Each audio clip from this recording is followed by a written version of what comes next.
जलसंधी हेरून तिचा फायदा घेता येतो तोच राजकारणामध्ये टिकतो. बस याच लाईनवर कालपासून अजित पवारांच्या राष्ट्रवादीमध्ये पुण्यामध्ये दणादण इन्कमिंग सुरू आहे.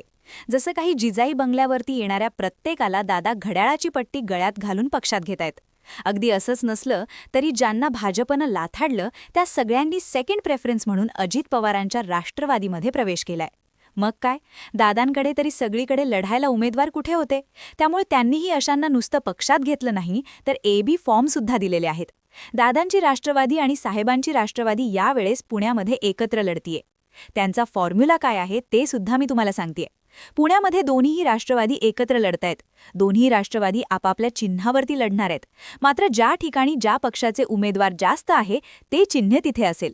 उदाहरणार्थ एका प्रभागामध्ये राष्ट्रवादीचे 4 उमेदवार लढवत आहेत.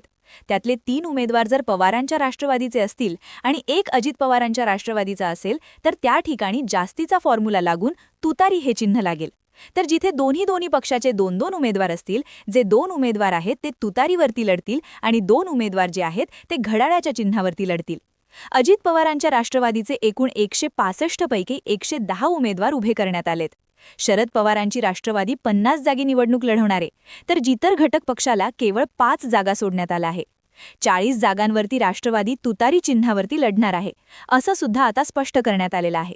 खरं तर कालपासून भाजप, मनसे, काँग्रेस, शिवसेना, ठाकरे पक्ष, एकनाथ शिंदेंची शिवसेना आणि राष्ट्रवादी काँग्रेस शरदचंद्र पवार पक्षातून जवळपास 11 जणांनी अजित पवारांच्या राष्ट्रवादीमध्ये प्रवेश केलेला आहे. यातले 11ही जण माजी नगरसेवक आहेत आणि म्हणून या प्रवेशांचा अजित पवारांना मोठा फायदा होणार आहे. नेमकं कोणी कोणी प्रवेश केलाय बघूया.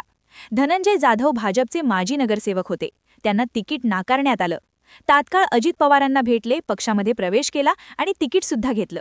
जयराज लांडगे हे सुद्धा मनसेचे नेते होते. त्यांनी सुद्धा अजित पवारांच्या राष्ट्रवादीमध्ये प्रवेश केलाय. दत्ता बहिरट काँग्रेसमधले माजी नगरसेवक आहेत. अगदी काही हजारांच्या मतांनी शिवाजीनगर विधानसभेमध्ये पराभव झालेला होता. काँग्रेसचे ज्येष्ठ नेते मानले जातात. त्यांनी सुद्धा अजित पवारांच्या पक्षामध्ये प्रवेश केला. शंकर पवार भाजपमधले महत्त्वाचे नेते आहेत. PMPMLचे संचालक राहिलेले आहेत.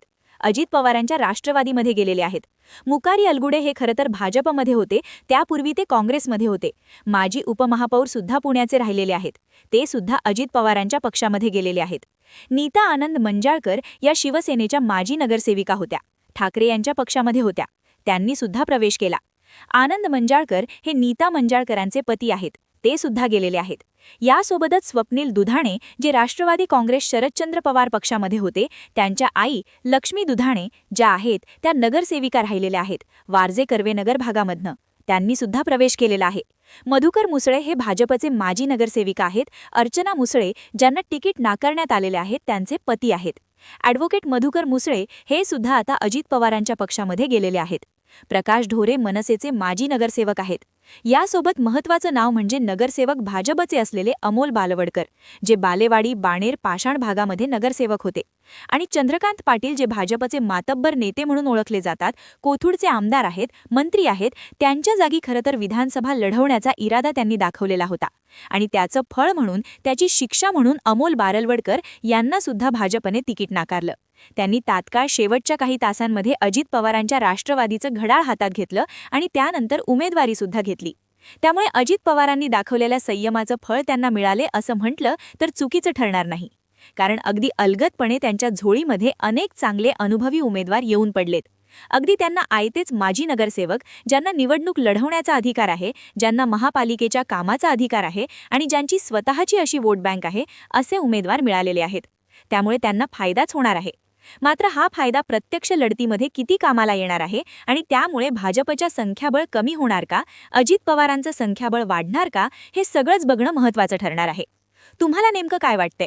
ऐनवेळी अजित पवारांनी काहीही न करता जे काही त्यांना यश मिळालेलं आहे, जो काही फायदा झालाय तो प्रत्यक्ष निवडणुकीत उपयोगाचा राहील का?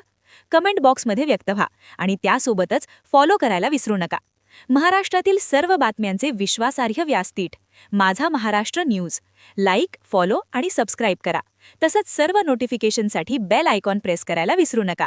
तोपर्यंत मनापासून धन्यवाद. भेटूया नवीन व्हिडिओमध्ये.